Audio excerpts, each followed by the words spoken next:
السلام عليكم ورحمة الله وبركاته. كما كتشوفوا معنا غنعجنوا واحد الخبيزات ديال الزرع. عندنا هنايا الفرينه. درت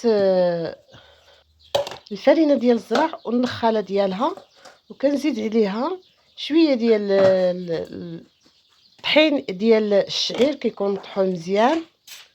وهنايا كنزيد واحد المعلقه ديال الخميره، معلقه ما عامره، شي 2 معالق ما عامرينش الخميره، وكندير عليهم الملحه وكنعجنهم ما يكون سخون، ماشي سخون وماشي دافي، متوسط. من بعد كنخلط العجينه ديالنا، كنبقى نعجنها على هاد الطريقه هذه، نمشي تدريجيا. وانا كنخوي الماء، كنبقى نخلط، ما كنبقاش نعجنها بزاف، غير كنجمعها كما كتشوفوا معانا، كنبقى غير كنجمعها. هذا الخبز الكامل كيجي زويون وصحي بالنسبه للناس اللي كيديروا الريجيم، ومزيان حتى للهضم. حسن هذاك الفورص رطب، عييت ما نقلب عليه هنا في تركيا ولقيته، وقلت علاش لا ما نشاركش معكم خبيزات ديال الزرع كيجيو واعرين، ديال الزرع والطحين ديال الشعير.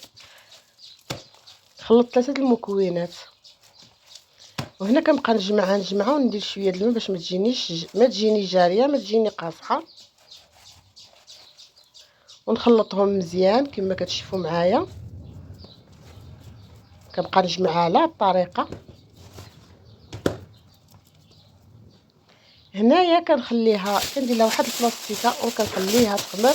راه حنا باقي عندنا البرد، ماشي الجو سخون.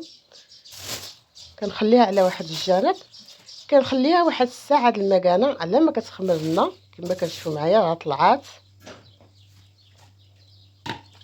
هنا كنفزق يدي بالماء،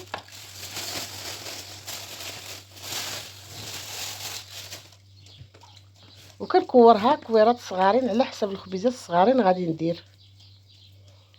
هنايا عندي الزرعه د الكتان والزرعه ديال وعندي الجنجلان وحبه السوداء. غندير 3 ديال الشكال.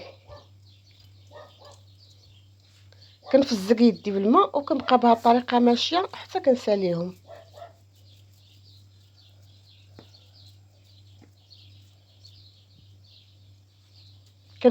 كندير الخبز، كندير العجينه ديالنا في الماء، نرمدهم في الجنجلان.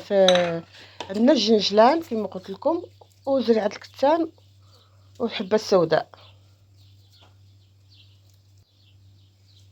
كنبقى على هذه الطريقه هذه كما كتشوفوا معايا حتى كنساليهم. ضروري ما كنفزق يدي بالماء.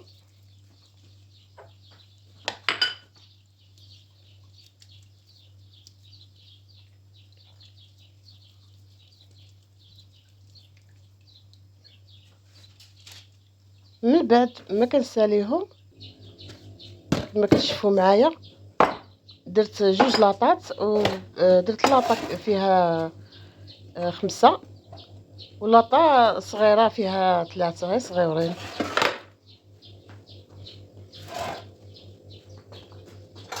كما كتشوفوا معايا لاطه فيها 6 عفوا، ولاطه فيها 3. كندير لهم بالسكين هكايا باش كيطيبوا لنا مزيان،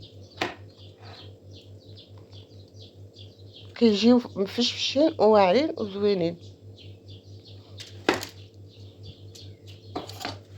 هنا غادي ندخلهم الفران على 200 درجه. هنا من بعد ما درتهم في الفران 200 درجه كتشوفوا الشكل اللي خرج لنا. كيجيو هائلين فتيين وزوينين وصحيين في نفس الوقت. نتمنىكم تشاركوا معايا، ما تنساونيش بالدعم والاشتراك على القناه فضلا وليس امرا. اللي مشتركش معايا على قناتي يشترك. الخبيزات ديالنا واجدين، نتمنىكم ما تبخلوش عليا بلي كومونطير زوين بحالكم. ومرحبا بالناس الجداد اللي ما دعمنيش على القناه يدعمني وفضلا وليس امرا. وتهلاو في راسكم وبشركم مبروكه.